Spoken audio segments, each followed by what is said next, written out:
Assalamualaikum warahmatullahi wabarakatuh. Apa kabar anak-anakku semuanya? Semoga selalu dalam lindungan Allah Subhanahu wa taala. Nah, ketemu lagi sama Bu Isna. Simak baik-baik video ini sampai akhir karena di akhir video ini ada pertanyaan yang harus kalian kerjakan melalui Classroom. Jadi simak baik-baik ya.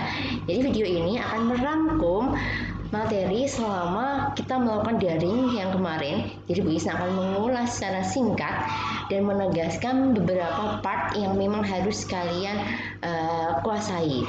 Nah, peta konsep kita kemarin ini dalam mempelajari nilai-nilai Pancasila dalam kerangka praktik penyelenggaraan negara itu diawali dengan yang namanya sistem pembagian kekuasaan negara Republik Indonesia.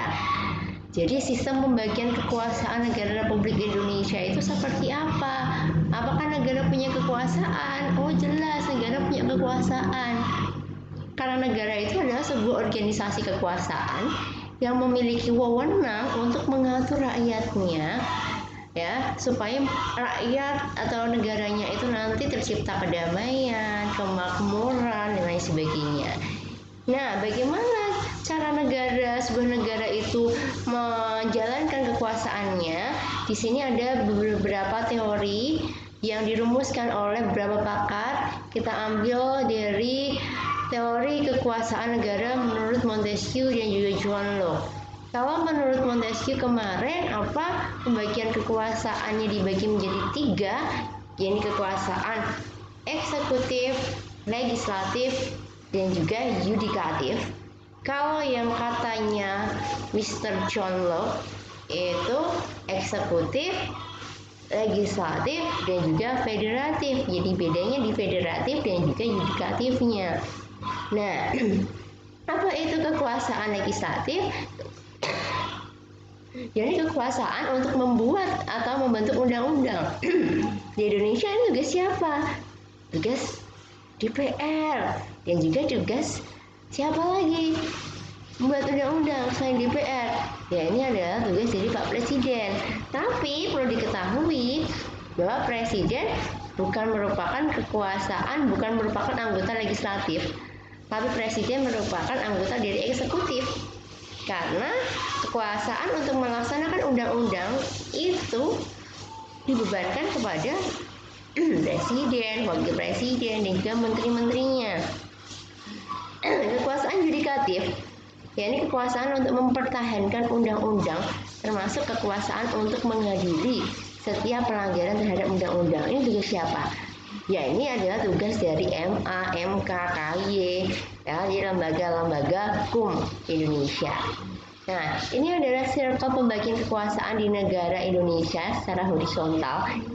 Jadi antara eksekutif, legislatif, dan juga yudikatif, itu mereka memiliki sinergi yang sama dalam menjalankan roda pemerintahan, dalam artian meskipun tugasnya beda-beda, ya, akan tetapi mereka bekerja dengan sistem check and balance. Contoh, legislatif, DPR memiliki kewenangan, memiliki hak sesuai dengan undang-undang. Haknya adalah hak mengajukan pertanyaan terhadap eksekutif. Ketika dirasa kok eksekutif, Pak Presiden melakukan tindakan yang nyeleneh dari undang-undang, maka bisa dipanggil nih Pak Presiden, dimintai pertanggungjawabannya.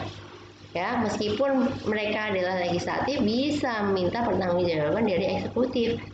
Karena apa? Lembaga legislatif DPR dibuat itu kan sebagai Dewan Perwakilan Rakyat. Ya, jadi untuk memastikan bahwa pemimpin-pemimpin kita yang ada di eksekutif itu menjalankan tugasnya sebagaimana mestinya. Nah, jadi ada keterkaitan check and balance namanya. Ya. Oke, yang selanjutnya, Indonesia adalah negara yang menganut sistem presidensial. Jadi sistem presidensial ini adalah sistem di mana presiden menjabat sebagai kepala negara sekaligus kepala pemerintahan. Jadi kalau di beberapa negara itu tugas kepala negara sama tugas kepala pemerintahan itu dipegang oleh 2 orang yang berbeda, yaitu dalam sistem parlementer, ya. Kalau di Indonesia sistemnya presidensial dirangkap ya jadi tugas 1 orang ini. Nah, tugas kepala negara itu contohnya apa? Semuanya ada di dalam Undang-Undang Dasar 1945. Kita bisa menemukan kewenangan presiden sebagai kepala negara dan juga kepala pemerintahan. Ini adalah contoh-contohnya: memberikan grasi, amnesti, gelar tanda jasa, menempatkan duta konsul. Kalau sebagai kepala pemerintahan, ya tugasnya menetapkan peraturan pemerintah sebagai pengganti undang-undang dengan kegentingan yang memaksa, mengajukan RAPBN, menetapkan hakim agung dan lain sebagainya. Itu ada semua pasal-pasalnya di dalam Undang-Undang Dasar 1945. Nah, kita beralih kepada kedudukan dan fungsi Kementerian Negara.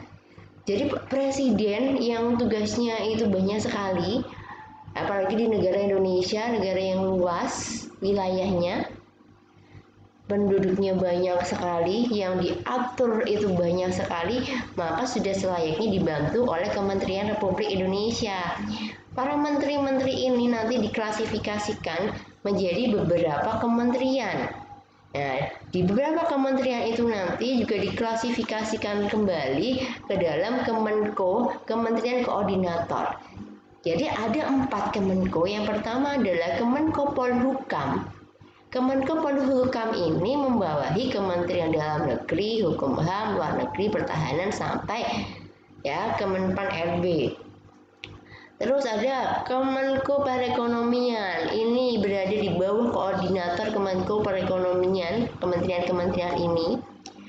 Ada Kemenko Pemberdayaan Manusia dan juga Kebudayaan. Nah, ini banyak.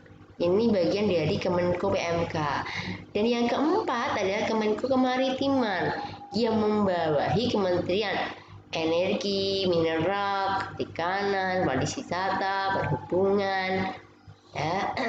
Terus selanjutnya, selain kementerian itu ada juga yang namanya daftar lembaga pemerintah non kementerian.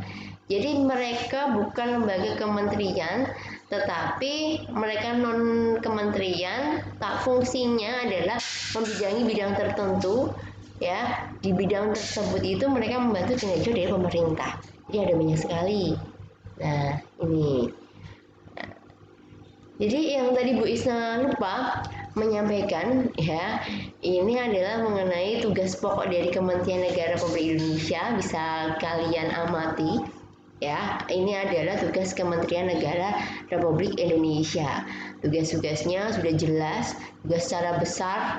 Garis besarnya adalah ya pembantunya Pak Presiden, ya, membantu kinerjanya Pak Presiden. Nah, itu. Nah, itu adalah sekilas mengenai mekanisme pembagian kekuasaan yang ada di negara Republik Indonesia. Jadi kita itu kekuasaannya dibagi-bagi. Nah, meskipun kekuasaan dibagi-bagi, tetap ada sistem yang namanya check and balance. Ingat-ingat. Jadi antara lembaga eksekutif, legislatif, dan juga yudikatif, ya, itu kerjanya meskipun memiliki rumah sendiri-sendiri, tapi mereka saling terikat. Ya, bisa saling berkoordinasi, ya, bisa saling mengecek tugasnya masing-masing, ya, memantau, sehingga tidak ada yang namanya kesewenang-wenangan nantinya.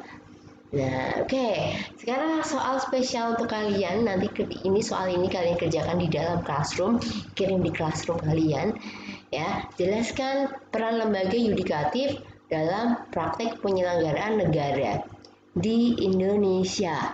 Nah, jadi kalian sebutkan dulu apa tadi yang termasuk lembaga yudikatif di Indonesia, apa sumbangsih mereka dalam praktik penyelenggaraan negara. Oke, kalian kerjakan itu di dalam classroom, dikirim classroom. Nah, sekian penjelasan dari bab yang pertama ini. Nanti kita selanjutnya akan mempelajari hal-hal yang lainnya. Semoga tetap semangat di rumah. Jaga kesehatan, bantu orang tua, semoga berjumpa di suasana sekolah. Sekian dari Bu Isna, Assalamualaikum warahmatullahi wabarakatuh.